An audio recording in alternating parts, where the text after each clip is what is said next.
She collapsed in the hospital hallway, gasping for air after donating her own blood to save an old dying man. But when the medical bills arrived, her stepmother, a nurse at that very hospital, coldly refused to pay a single cent. What the stepmother didn't know, what nobody knew, was that the dying man she'd just saved wasn't just any patient. He was the billionaire who owned the entire hospital where she worked. And what he did next would change everything. Lights of Mercy General Hospital buzzed overhead as Elena Rodriguez pressed her palm against the cold white wall, trying to steady herself. Her scrubs, the same navy blue ones she'd worn during her double shift as a medical assistant, were now stained with someone else's blood. Not from an accident, not from a patient she was assigned to, but from a choice she'd made 30 minutes ago that would alter the course of her life forever. It had started in the emergency bay, where chaos was just another Tuesday afternoon. Elena had been restocking supplies in exam room 4 when she heard the commotion, nurses shouting, doctors barking orders, the unmistakable sound of a crash cart being wheeled at full speed. She'd poked her head out, curious but not alarmed. Emergencies were as common as coffee breaks at Mercy General. Then she saw him. The man on the gurney was older, perhaps in his early 60s, with silver hair matted with blood and a face drained of all color.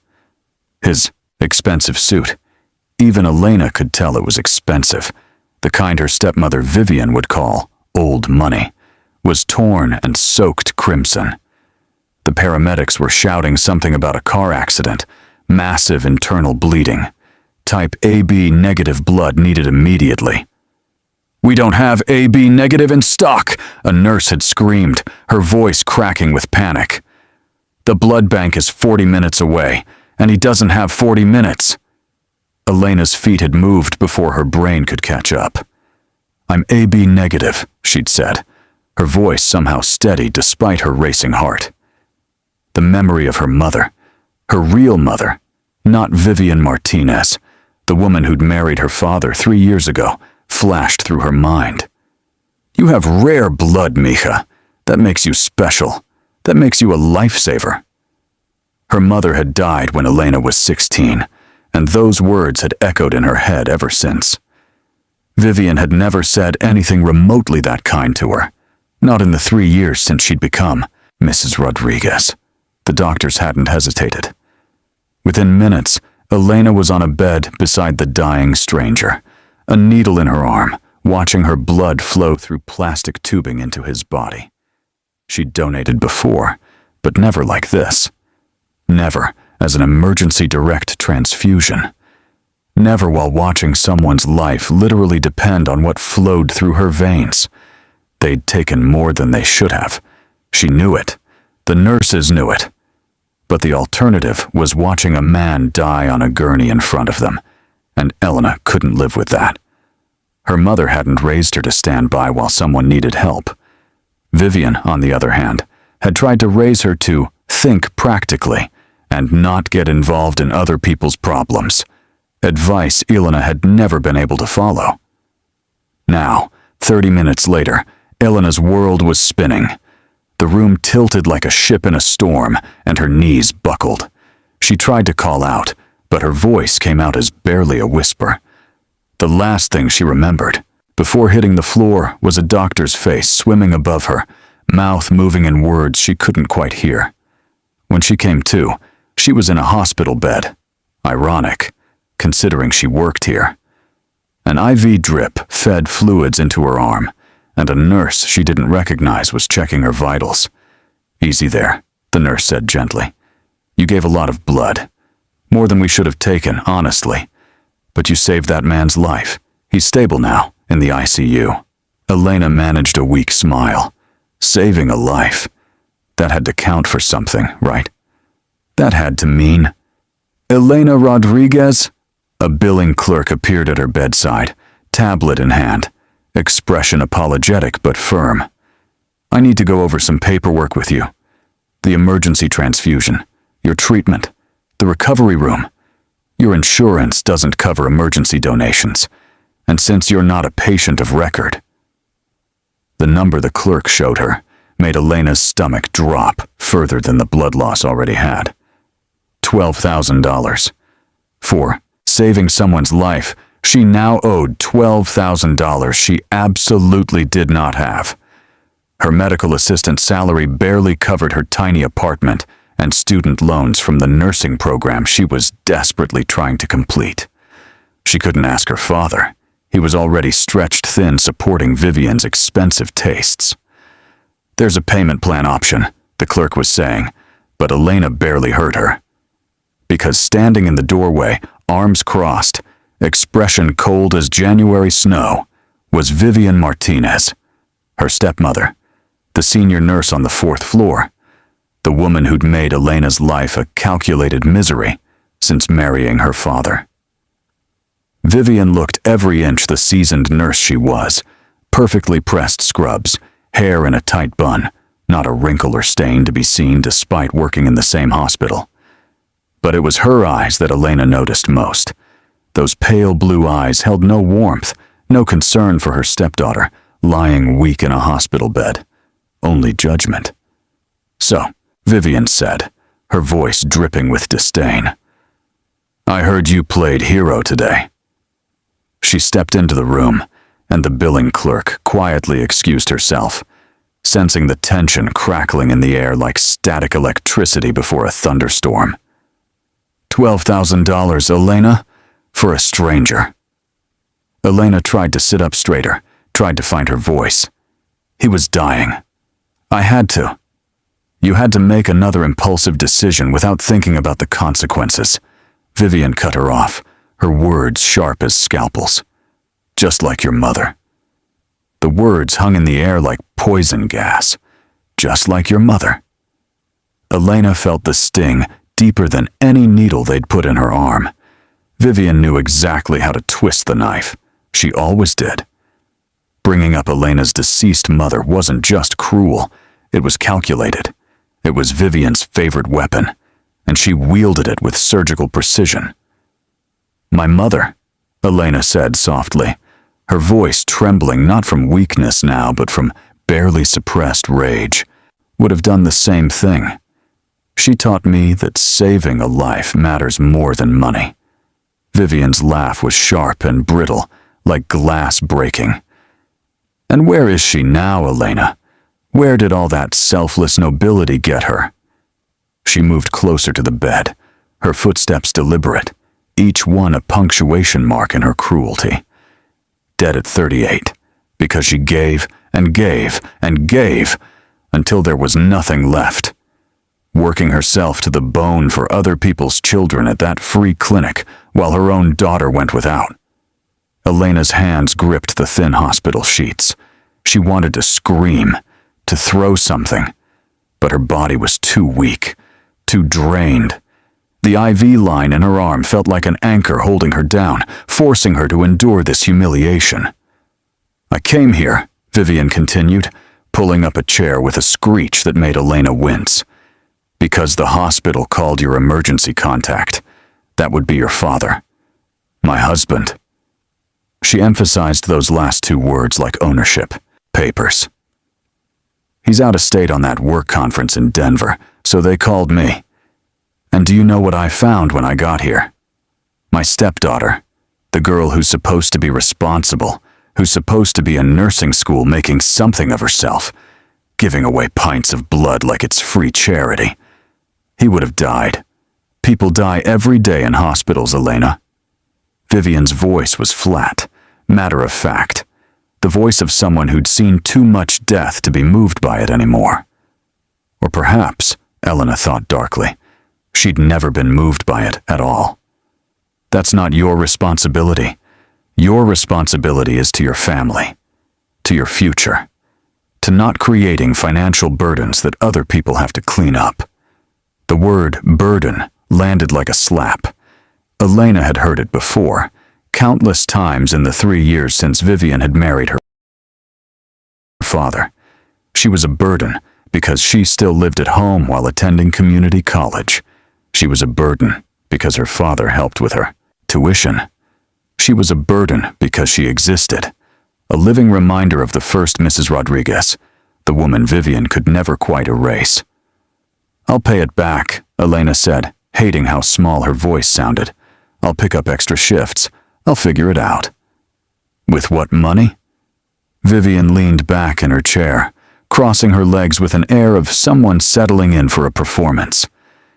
"You make barely above minimum wage as a medical assistant. You have student loans, rent, car payment. Let me guess. You thought you'd ask your father to help.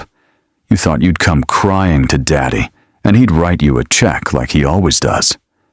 Elena's silence was answer enough. "That's what I thought." Vivian's smile was triumphant, predatory. "Well, let me save you the trouble of that phone call to Denver.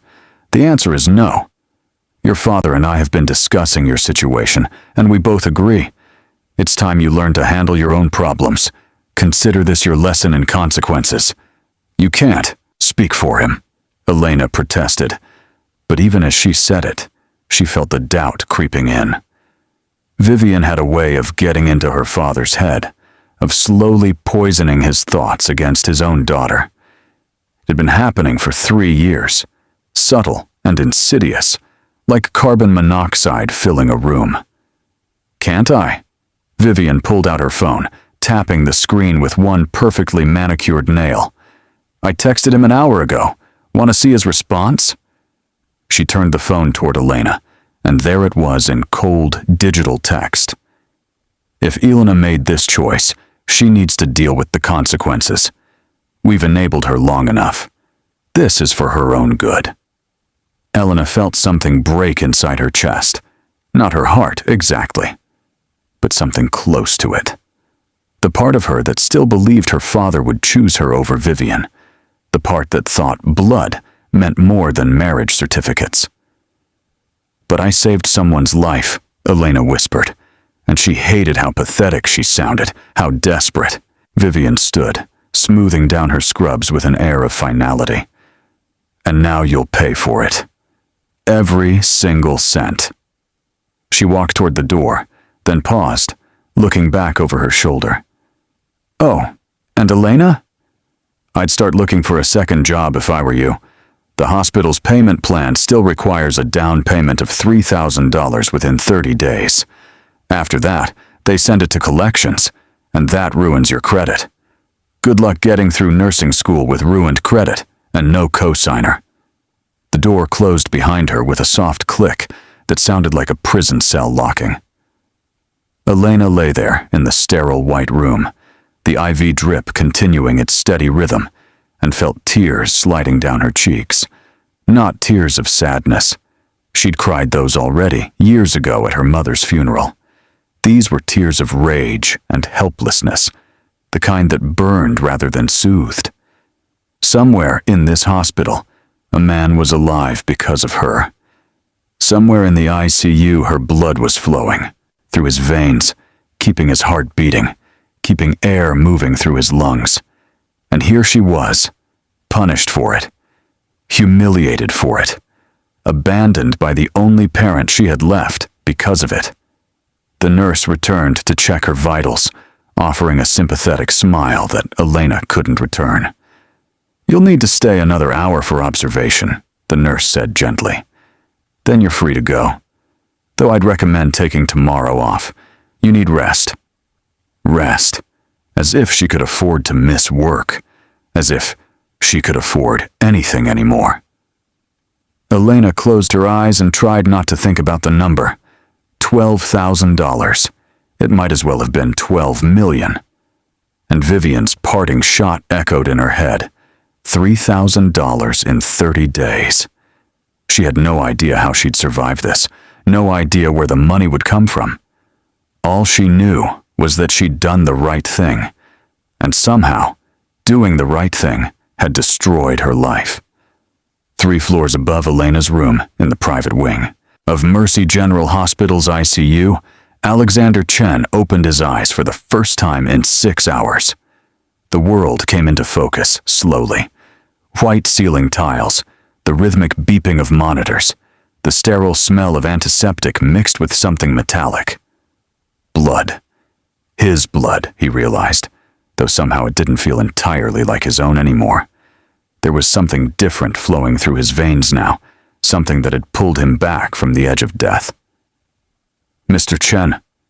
A doctor appeared at his bedside, surprise and relief flooding his face. "Welcome back. You gave us quite a scare." Alexander tried to speak, but his throat was dry, raw. The doctor held a cup of water with a straw to his lips, and he drank gratefully. "The accident," he finally managed, his voice hoarse. "The other driver?" "Minor injuries. You took the worst of it." The doctor checked the monitors, making notes on a tablet. "Mr. Chen, I'm not going to sugarcoat this. You should be dead. The internal bleeding, the blood loss. We lost you twice on the operating table. But I'm not dead." Alexander's mind was already working, already piecing together the gaps in his memory. The black SUV running the red light, the impact, the strange clarity he'd felt as his life bled out onto expensive leather seats. He'd built an empire worth $3 billion, owned 17 hospitals across the country, including this one, and none of it had mattered in that moment. Money couldn't buy him the one thing he'd needed: time. "No, you're not dead, thanks to one of our medical assistants." The doctor pulled up a chair, and something in his expression made Alexander pay closer attention. "We had a critical shortage of your blood type, AB negative. The blood bank was too far away. You had minutes, maybe less. But a young woman who works here, Elena Rodriguez, she stepped forward. Gave her own blood in a direct emergency transfusion." Alexander felt something stir in his chest, gratitude certainly, but also curiosity. In his world, people didn't do things without expecting something in return. Donors wanted their names on buildings. Board members wanted stock options. Employees wanted promotions. What did this Elena Rodriguez want? "She gave enough blood that she collapsed afterward," the doctor continued, and now his expression shifted to something darker, troubled. "More than she should have, honestly. We pushed the limits because you were coding, and she didn't hesitate. Didn't ask about compensation or recognition. Just did it. I want to meet her." Alexander's voice was stronger now, his natural authority returning, despite the weakness in his body. "I want to thank her personally." The doctor hesitated, exchanging a glance with a nurse who'd just entered. "Mr. Chen, there's a situation. The emergency transfusion wasn't covered by standard protocols. Elena's being billed for the procedure, her treatment, the recovery. $12,000. Alexander's jaw tightened. He knew the hospital's billing practices. Hell, he'd approved the administrative policies himself years ago when he'd acquired Mercy General. But this was different. This was a woman who'd saved his life being punished for it by his own system. And he pressed, sensing there was more. The nurse spoke up, clearly uncomfortable. "I probably shouldn't say anything, but I overheard her stepmother, Vivian Martinez, she's a nurse here on the 4th floor, refusing to help her. It was pretty brutal, actually. The girl looked devastated. Vivian Martinez." Alexander turned the name over in his mind. He didn't know every employee in his 17 hospitals, but he made it his business to know the key players, the troublemakers, the standouts. The name was vaguely familiar, but he couldn't place it. "Tell me about her." The doctor and nurse exchanged another look, the kind that said they were about to cross a professional line. Finally, the nurse spoke. "She's been here 8 years. Senior nurse, technically excellent, but..." She trailed off. "But what?" "But she's cold," the nurse said bluntly. "Patients complain about her bedside manner. Other nurses don't like working with her. She's never been formally reprimanded because she follows protocol to the letter, but there's talk about how she treats people, especially anyone she sees as beneath her." The nurse paused. "Including her stepdaughter, apparently." Alexander absorbed this information, his mind already working through the implications. He'd built his fortune by reading people, by understanding what motivated them, what made them tick. Vivian Martinez sounded like someone who valued status and control. Elena Rodriguez sounded like someone who valued life over self-preservation. "I want Elena's file," Alexander said. "Her employment record, her education history, everything. And I want Vivian Martinez's file too. Full performance reviews, patient feedback, everything you've got." "Mr. Chen," the doctor said carefully, "you just survived a near-fatal accident. You should be resting, not, 'I'm alive because a stranger gave me her blood without a second thought,'" Alexander interrupted, his voice quiet but steel-hard. "And now she's being punished for it while her own family turns their back on her, in my hospital." He fixed the doctor with a look that had made board members squirm. "I don't rest when there's an injustice to correct. Get me those files, and get me a phone. I need to make some calls." The doctor nodded and left, knowing better than to argue with Alexander Chen when he'd made up his mind about something. The nurse remained, adjusting his IV, checking his vitals. "Will she be okay?" Alexander asked quietly. "Elena?" The nurse's expression softened. "I don't know, Mr. Chen. $12,000 on a medical assistant's salary with no family support? That kind of debt can break a person. I've seen it happen before. Good people making impossible choices, working themselves sick, giving up on their dreams." She met his eyes. "She's in nursing school, you know. This could derail everything she's been working toward." After the nurse left, Alexander lay in the hospital bed, staring at the ceiling, feeling the stranger's blood pumping through his heart. Elena Rodriguez's blood. She'd given him life, and his system was destroying hers. The irony wasn't lost on him. He'd spent 30 years building a healthcare empire, convinced he was doing good, providing jobs, delivering quality care. But somewhere along the way, the business had become more important than the people. The profit margins had overshadowed the human cost. He'd seen it in the reports, the statistics, the quarterly earnings, but he'd never felt it. Not until now. Not until the cost had a name and a face and a sacrifice that shamed him. Alexander Chen was many things: ruthless businessman, strategic genius, self-made billionaire.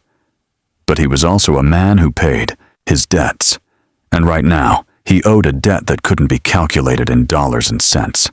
He owed Elena Rodriguez his life, and he was about to make sure everyone at Mercy General Hospital, especially Vivian Martinez, understood exactly what that meant. 2 days after the accident, Alexander Chen sat in a private conference room adjacent to his ICU suite, surrounded by file folders, a laptop, and 3 people he trusted implicitly. His personal attorney, Marcus Webb, his head of hospital operations, Dr. Sarah Kim, and his longtime executive assistant, Patricia Odom, who'd flown in from his headquarters in Boston the moment she'd heard about the accident. "Tell me everything," Alexander said, his fingers steepled in front of him. He was still weak, still connected to an IV pole, but his mind was razor-sharp. Dr. Kim opened the first file. "Elena Rodriguez, 23 years old, medical assistant here for 2 years, exemplary record. Never late, never a complaint. Patients love her. She's enrolled part-time at State Community College nursing program. Dean's list every semester, despite working full-time." "Family?" Alexander asked. "Father, Roberto Rodriguez, is a mid-level accountant at Henderson & Associates. Remarried 3 years ago to Vivian Martinez after Elena's mother, Carmen Rodriguez, died of complications from pneumonia. Carmen was a social worker at a free clinic." Patricia pulled up additional notes on her tablet. Interesting detail. Carmen's clinic served the homeless population downtown. She died because she kept working while sick, didn't seek treatment until it was too late. She was treating others instead of herself. Alexander felt a chill run through him. just like her daughter. Elena hadn't hesitated to give her blood because that's who she was, who she'd been raised to be, selfless to a fault. And the stepmother, he pressed. Dr. Kim's expression darkened. Vivian Martinez, this is where it gets complicated. She slid another file across the table. 42 years old, registered nurse, been at Mercy General for 8 years. Technically proficient, never makes medical errors, follows every protocol, but... Alexander leaned forward despite the pull of stitches in his abdomen. Patient satisfaction scores are consistently the lowest on her floor. Staff complaints are numerous but vague, difficult to work with. Cold demeanor. Creates hostile environment. Nothing actionable enough for formal discipline, but the pattern is clear. Dr. Kim pulled out another document. 3 months ago, she was passed over for a nurse manager position. She filed a complaint claiming discrimination, but HR found no merit. The position went to someone with better leadership scores and team feedback. Marcus, the attorney, flipped through his own notes. Financial records show she and Roberto Rodriguez live well above their means. Big house in Riverside Oaks, 2 luxury cars, frequent vacations. Roberto's salary alone wouldn't support that lifestyle. So, where's the money coming from? Alexander asked. Patricia's fingers flew across her tablet. That's what I've been digging into. Vivian's salary as a senior nurse is good, but not extravagant. However, she paused, and Alexander recognized that pause. It was the pause before a bomb dropped. I found some irregularities in pharmacy inventory reports for her floor. The room went silent. What kind of irregularities? Dr. Kim asked, her voice tight. Small discrepancies. Pain medications mostly. Oxy, Vicodin, fentanyl patches. Nothing large enough to trigger automatic flags, but consistent. A few pills here, a patch there, spread out over months. Patricia looked up. I cross-referenced with patient records. The amounts dispensed versus the amounts documented as administered don't quite match. We're talking maybe 5 to 8% variance. Alexander's jaw clenched. He'd seen this before in other hospitals. Nurses with access to controlled substances, skimming small amounts, selling them on the side. It was a perfect crime if done carefully. Small enough to avoid detection, lucrative enough to supplement income significantly. Do we have proof? Marcus asked sharply. Not yet. Just patterns. But if we audit her floor specifically, focus on the past year. Patricia met Alexander's eyes. We'd find it. I'm certain. Then audit it, Alexander said coldly. Full investigation. I want... His phone buzzed. A text from an unknown number. He almost ignored it, but something made him look. Mr. Chen, this is Elena Rodriguez. The hospital gave me your number. I heard you're awake. I'm so glad you're okay. I don't expect anything, but I wanted you to know I'm happy you survived. That's all that matters. Alexander stared at the message, something twisting in his chest.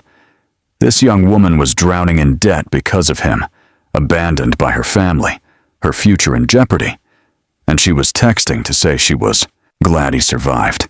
No demands, no requests. Just genuine relief that a stranger was alive. Boss? Patricia's voice brought him back. He looked up at his team.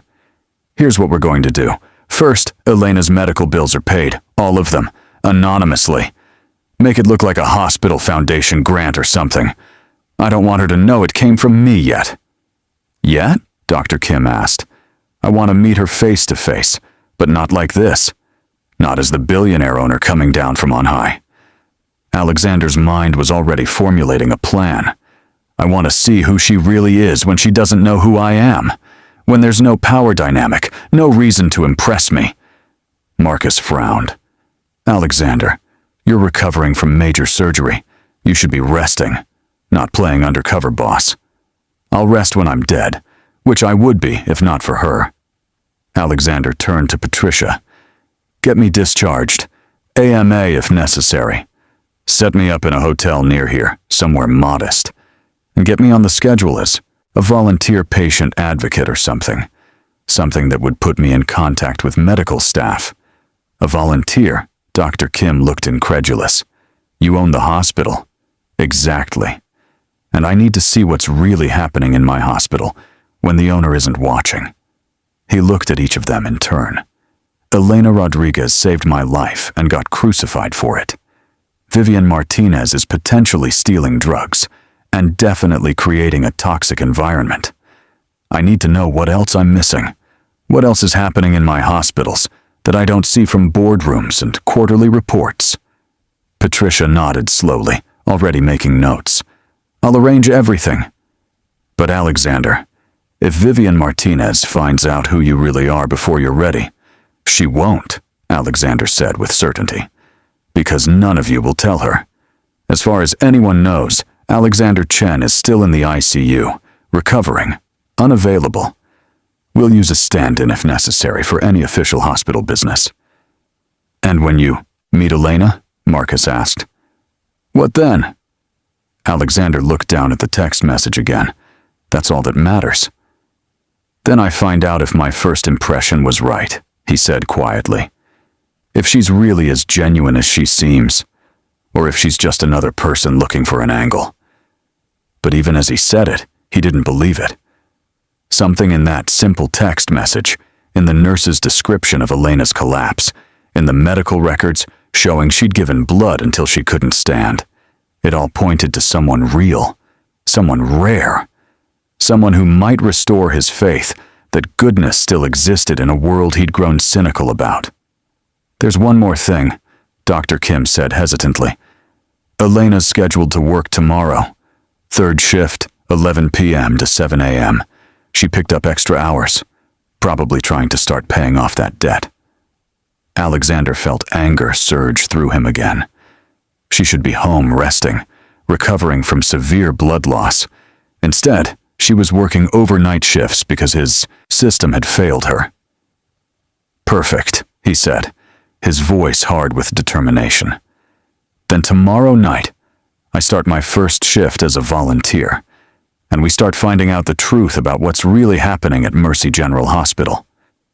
What Alexander didn't know, what none of them knew, was that Vivian Martinez had been standing outside the conference room for the past 5 minutes.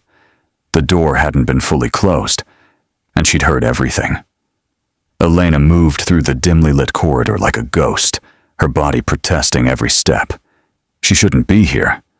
The doctor who treated her had explicitly said she needed at least a week to recover from the blood loss, but a week without pay meant falling further behind on the debt that was already crushing her. So here she was, running on coffee and sheer willpower, trying not to collapse. The night shift was quieter, which was both a blessing and a curse. Fewer people meant fewer witnesses to her weakness, but it also meant more time alone with her thoughts that circled endlessly around that number. $12,000. Even with the payment plan, even with these extra shifts, the math didn't work. She'd run the calculations 100 times. She was drowning, and there was no shore in sight. Elena! A voice startled her from her spiral. She turned to find a man she didn't recognize, mid-60s, gray hair, dressed in the blue vest of a hospital volunteer. He looked vaguely familiar, something about the eyes, but she couldn't place him.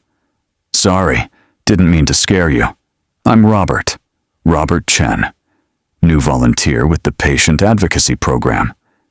Elena managed a tired smile. It's okay. I'm just a little jumpy tonight. Can I help you with something? Actually, I was hoping you could show me around. They gave me about 10 minutes of orientation and then sent me up here. Something about being short-staffed. He smiled sheepishly, and there was something kind in his expression that made Elena's guard lower, slightly. Sure, she said, grateful for the distraction. What do you need to know? As they walked, Elena explained the floor layout, where supplies were kept, how to navigate the electronic charting system. Robert, she couldn't shake the feeling she'd seen him before, asked thoughtful questions, seemed genuinely interested. It was almost nice, having someone treat her like she mattered, like she had valuable knowledge to share. "You look exhausted," Robert observed gently as they paused near the nurse's station. "Forgive me for being blunt, but should you be working tonight?" Elena laughed, but there was no humor in it. "Probably not. But bills don't pay themselves." She immediately regretted saying it. Too personal, too revealing. "Sorry. Long week. Don't apologize." Something flickered across Robert's face. Understanding, maybe. Or concern. We all do what we have to do. Before Elena could respond, the elevator doors opened, and her blood turned to ice. Vivian, Martinez, stepped out, and she wasn't alone. Behind her were 2 security guards, and a man Elena recognized from HR, Gerald Hutchins, the Director of Human Resources. And the expression on Vivian's face was nothing short of triumphant. "There she is," Vivian said, her voice ringing through the quiet corridor. "Elena Rodriguez." Elena's heart hammered against her ribs. "Vivian! What's going on?" "What's going on?" Vivian said, moving closer with the security guards flanking her. "Is that we've discovered some very troubling discrepancies in pharmacy inventory. And after reviewing the security footage and access logs, your ID badge was used to access the medication room during times when significant amounts of controlled substances went missing." The words hit Elena like a physical blow. "What? No, I didn't. I would never." "Save it," Gerald said, his voice cold and professional. "We have documentation. Your badge was scanned at the pharmacy lockup 17 times in the past month during shifts when you weren't assigned to medication distribution." "That's impossible," Elena's voice cracked. "I don't even have clearance for controlled substances. I'm a medical assistant, not a nurse." And yet, Vivian pulled out her phone, showing a photo of a log entry. "Here's your badge number, Folkery level 38, clear as day." She looked at the security guards. "Theft of controlled substances is a federal crime, Elena, not just a fireable offense." Elena felt the world tilting again, just like it had when she'd collapsed after the transfusion. This couldn't be happening. This wasn't real. "I think there's been a mistake," Robert said suddenly, his voice cutting through Elena's panic. There was something different about his tone now, authoritative, commanding. "Before you proceed with any accusations, I'd like to see that documentation." Vivian turned to him with barely concealed irritation. "And you are?" "Someone who's very interested in ensuring proper procedure is followed." Robert's eyes had gone hard, and Elena realized with a start that she'd seen those eyes before. In a photograph, in a news article, in the framed picture hanging in the hospital's main lobby. No, it couldn't be. "This doesn't concern you, volunteer," Vivian said dismissively, already turning back to Elena. "Security, please escort Ms. Rodriguez to HR where we can discuss this matter privately before contacting the authorities." "Actually," Robert said, and now his voice was steel wrapped in silk, "it concerns me very much, because I'm not just a volunteer." He pulled out his phone, made a call, and spoke clearly. "Patricia, it's time. Initiate the audit. All floors. Right now." He ended the call and looked directly at Vivian. "And for the record, my full name is Alexander Chen. I own this hospital." The color drained from Vivian's face. Elena's knees buckled, and she grabbed the nurse's station counter for support. The man whose life she'd saved. The billionaire who owned Mercy General. He'd been standing next to her, talking to her, for the past 20 minutes, and she'd had no idea. "Mr. Chen," Gerald stammered, his professional mask cracking. "We didn't know you were. We thought you were still in the ICU." "Clearly." Alexander's gaze swept over them all before landing on Vivian. Now, before we discuss these accusations against Elena Rodriguez, I think we need to discuss some other discrepancies, specifically in the pharmacy inventory reports from the 4th floor. Your floor, Nurse Martinez. Vivian's triumphant expression shattered. I don't know what you're talking about. Don't you? Alexander took a step forward, and despite his recent injuries, he radiated power. Because I have forensic accountants going through every transaction, every log entry, every single pill that's gone missing from your floor over the past 18 months. And something tells me that when we're done, we're going to find that badge number 4738 wasn't scanned by Elena Rodriguez at all. You can't prove, Vivian started, but her voice had lost its confidence. Actually, a new voice interrupted, and Patricia Odom appeared from the stairwell, tablet in hand, and 3 more security guards behind her. We can. Digital forensics are wonderful things, Ms. Martinez, especially when someone thinks they're clever enough to clone a badge and pin the theft on someone else. She turned to the security guards. Please escort Vivian Martinez to the security office. She's not to leave until the police arrive.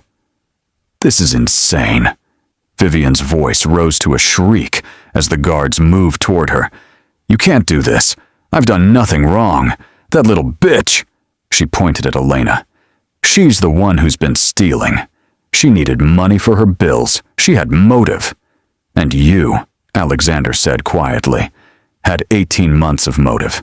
Expensive lifestyle, debt, access, and a stepdaughter you clearly despise enough to frame for federal crimes. As the security guards took Vivian's arms, gently but firmly, she twisted back toward Elena, and the look on her face was pure venom. You think you've won, she hissed. You think he's going to save you? You're nothing, Elena, just like your pathetic mother was nothing. And when this is over, when he gets bored of playing hero, you'll still be nothing. They led her away, her shouts echoing down the corridor until the elevator doors closed, cutting off the sound. Elena stood frozen, her mind unable to process what had just happened. Alexander Chen, the man whose blood she'd shared, the billionaire who owned the hospital. He'd been standing right next to her, and now Vivian was being arrested, and none of this made sense. Elena, Alexander said gently, and she realized she was shaking. You need to sit down. You're pale. I don't understand, she whispered. How did you... Why were you... We'll explain everything, Patricia said, already pulling out a chair. But right now, you need to... Elena's phone buzzed, then buzzed again, and again. With trembling hands, she pulled it out. Text messages from her father. What have you done? Vivian just called. Said you got her arrested? How could you do this to our family? Don't bother coming home. I won't have a daughter who destroys lives. The phone slipped from her fingers, clattering to the floor. And then, from somewhere in the hospital, the 4th floor, maybe, or the 5th, an alarm began to sound. Not a fire alarm. Something else. Something urgent. Patricia's phone rang. She answered, listened, and her face went white. There's been a breach in the electronic medical record system. Someone's downloaded patient files. Thousands of them. She looked at Alexander. It's coming from Vivian's account. She must have triggered it remotely when they took her to security. That's a HIPAA violation, Gerald breathed. Federal crime. She's... Oh God, if those records get out, lock down the system, Alexander ordered. Now. And find out what she took and where she sent it. But Elena barely heard any of it. She was staring at the messages from her father, the words blurring through her tears. Don't bother coming home. She'd saved a man's life and lost everything. Her family. Her home. Her stepmother had framed her for drug theft and now had potentially stolen thousands of patient records. And somehow, Elena was still the villain in her father's eyes. Alexander crouched down in front of her, his hand gentle on her shoulder. "Elena, look at me." She did, and in his eyes, she saw something she hadn't seen in a long time. Someone who believed her. Someone who saw her. "This isn't over," he said quietly. "Whatever Vivian's done, whatever she's planning, we're going to stop it. Together. Do you understand?" Elena wanted to believe him, but as the alarm continued to wail and her phone buzzed with another devastating message from her father, all she could think was, "What has Vivian done with those patient records? And why do I have the terrible feeling this was her plan all along? What did Vivian download from the hospital system? What is her endgame now that she's been exposed? Will Elena's father ever believe the truth? And what happens when Alexander and Elena realize Vivian's revenge is only beginning? The story continues in Part 2. Comment. Part 2 in the comment section if you want it now. Don't forget to tell us where you are watching from.